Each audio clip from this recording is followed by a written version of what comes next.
All right. So we're launching Photoshop. I'm going to File, Open, and I'm going to find my image. Again, I downloaded the picnic one.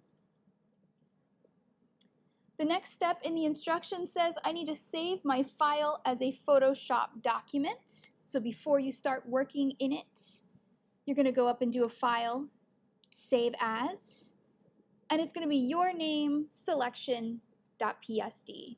So you're going to need to go in and change the format to Photoshop, and then, whoop, I can spell my name.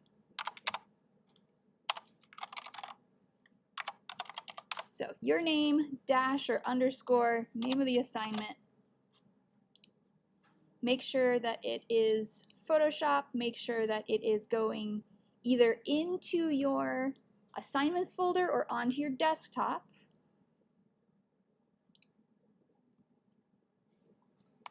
And then click Save. So now we have a Photoshop file. One, it will be easier to make sure that you turn in the right file because it will have a name that's easy to find. And two, if you don't finish it, it will save all of your progress in the Photoshop document in the form of your layers and everything that you can then open again next class. So anytime we're working in Photoshop, we want to be working in a PSD file.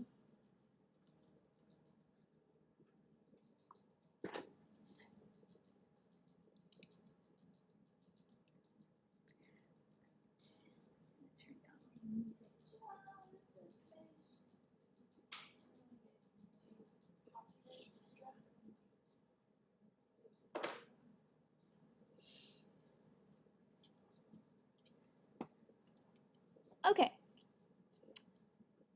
The next step, step number 4, says you need to unlock and rename your background layer. So because we opened this image file as a JPEG, the background layer is the only layer there is. It is down here on the Layers panel in the bottom right-hand corner.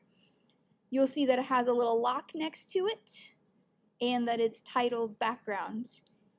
If you have your tooltips turned on, which I imagine you probably do, if you mouse over it, it says the background layer is the bottom layer. New layers are stacked on top and can be edited separately. We're actually going to change this by double-clicking on it.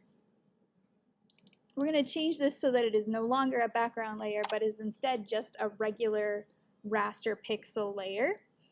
And we're just going to name this layer Photo or Photograph.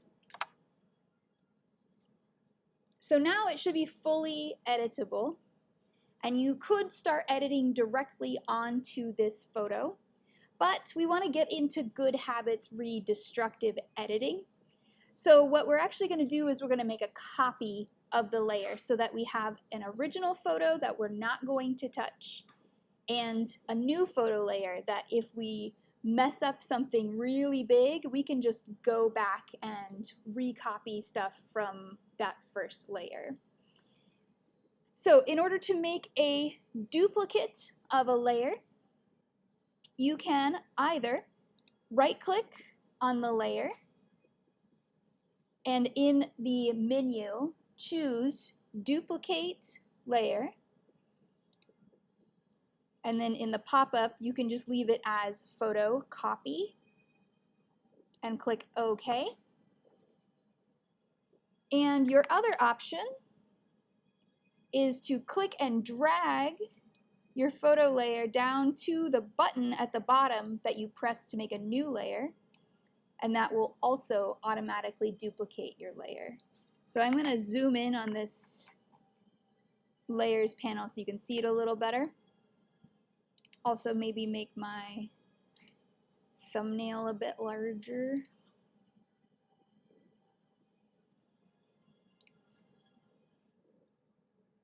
Okay, so I've got my photo layer. It's unlocked so I can move it around.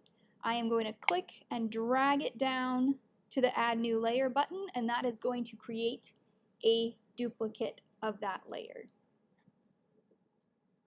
Alternately, click, right click, duplicate layer.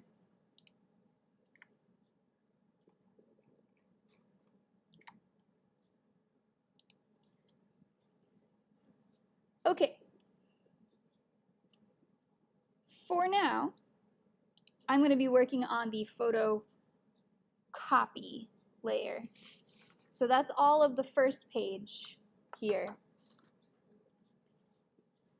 Now I'm going to go ahead and take a look. We downloaded the photo, opened the photo, saved the file as a PSD, unlocked and renamed the background layer, and made a copy of the photo to work on.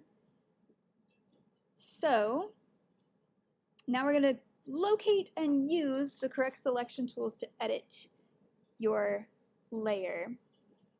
So there is a list of 7 selection tools below. You're going to create a selection anywhere on the image with each tool, make an edit to that selection, and then repeat until all of your tools are used. So if you have your workspace set to Essentials, which it should be, but if it's not, you're going to go to Window, Workspace, Essentials Default.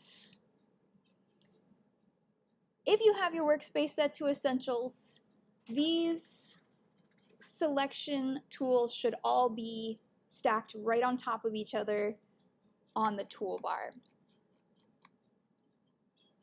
So below the Move tool, we have the rectangular marquee, which if we click and hold, we can see that the elliptical marquee is also there. Below that, we have the lasso tool, which if we click and hold, we can see the polygonal lasso and the magnetic lasso are also there. And then we have the object selection tool. You can see that quick selection and the magic wand are there. The magic wand is not one of the ones that is in our assignment, though you can use it if you would like to play around with it. So those 3 tools contain all the other tools that you need. So let's talk about what it means to select something in Photoshop. So let's use the rectangular marquee here, and I'm just going to click and drag inside this orange juice. Then I'm going to zoom in.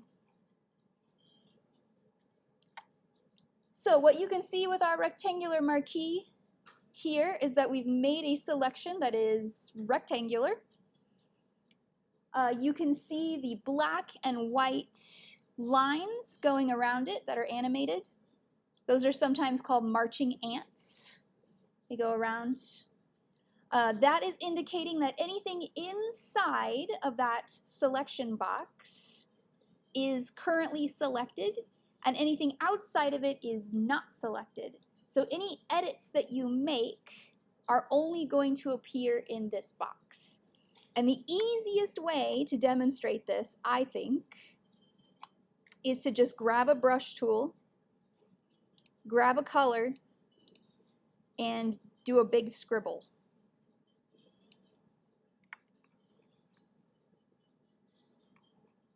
And as you can see here, I can only paint inside the selection that I've made. I can't paint outside. I can fill this in.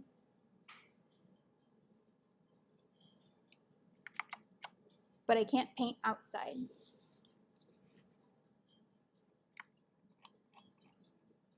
So the idea behind selecting is anything that's inside of your selection, inside your marching ants, is going to be directly editable. And if it's outside, you can't edit it. If you don't need a selection anymore, so you're done, you go up to Select and choose Deselect, or hit Command D to quick deselect. Okay, let's talk about editing. Obviously, you can make a selection and then use tools in that selection, like the fill, the brush, the pencil, the eraser, all of these things. But we have other options when we're editing as well. So I'm going to use the object selection tool. And I am going to select this tray of scones down here. So the way the object selection tool works is it uses analytical AI to try to find what it thinks is a specific object, and then it selects it for you automatically. So when you see that pink show up, that is the analytical AI going, I think this is an object. I think this is an object. So I'm selecting this over here, scones. Once I click, you can see my marching ants are going all the way around the outside. Bring that a little bit further up. There we go. You can see my marching ants are going all the way around the outside, which means that I have that selected. So from here, I'm going to switch to my Move tool, V on the keyboard. And with my Move tool selected, I'm going to go up to Edit on the menu bar at the top. And I'm going to take a look at some of my edit options. Specifically, I'm going to look under Transform. Transform.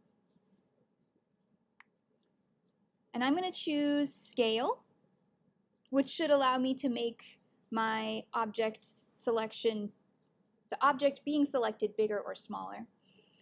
And I am going to scale this up. Now there's another copy of it underneath because I have my other copy there. But if I hide that, there's just a hole there now. Okay, so that's an option, scaling. Other things that we have, just hit enter to accept that. We have rotating, so I can flip it upside down or turn it sideways. I'm going to flip it upside down.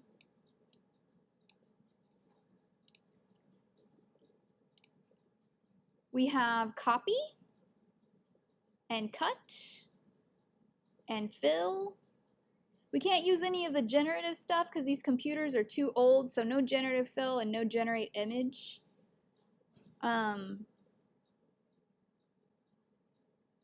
Distort will allow me to grab any of these corners and stretch this out.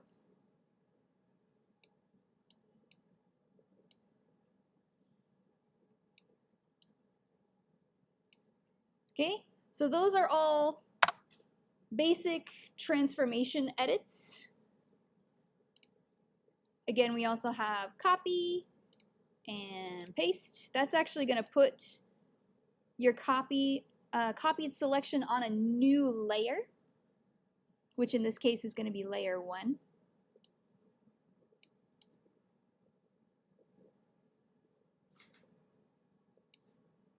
So keep that in mind anytime you copy and paste, it's going to go on a new layer.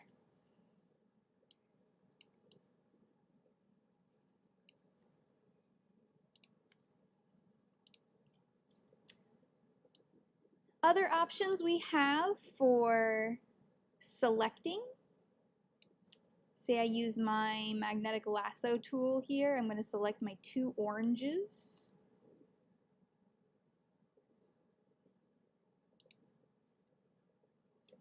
We can also add adjustment layers. We'll get more into the nitty-gritties of the adjustment layers with our next project, but the basics are, we'll go up to Image, Adjustments, and then any of these adjustments in the drop-down will do some kind of edit, some kind of adjustment to the selection that you have made. You can probably guess a lot of these. Brightness and contrast lets you change the brightness and contrast. Hue and saturation lets you change the color and saturation. Black and white turns it black and white. You can pick a photo filter. You can invert it. Posterize makes it, well, kind of look like a poster. I'm not 100% sure how to explain posterize right now with the vocabulary that you know. Threshold makes it look kind of like a photocopy.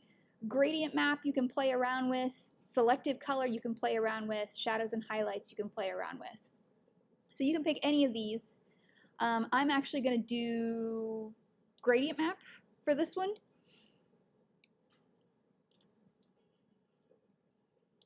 And I'm going to click this, the picture of the gradient here, which is currently foreground color to background color, which in my case is blue to white.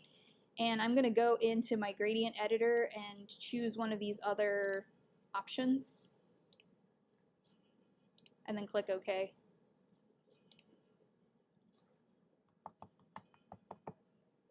Okay.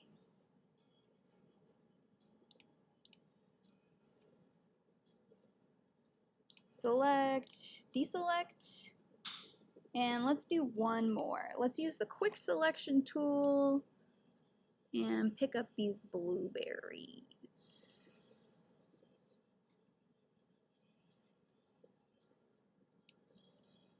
Now with my quick selection tool, it kind of works like a brush, but it's not the selection brush tool, which is only in Photoshop 2025 and higher. I might select more than I want. So I'm going to hold down Alt and brush back over the parts that I don't want to get rid of them. All right, and I'm going to apply adjustments, threshold. And then I can play around with the thresholds. And then click OK.